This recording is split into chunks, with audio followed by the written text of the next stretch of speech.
You will need a needle, a scissors, 2 colors of yarns.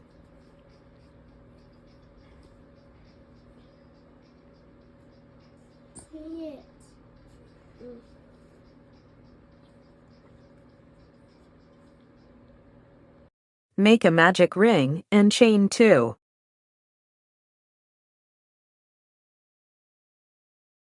Make 7 half double crochet.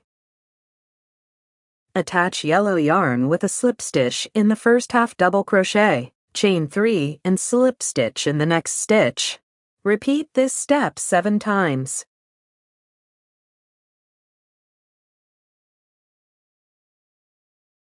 Finish off and weave the excess yarn in. To make stem, attach yarn to the flower using a slip stitch.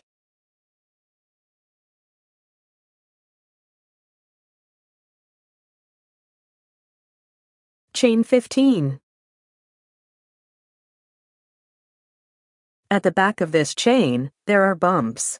Make slip stitch in each of those bumps.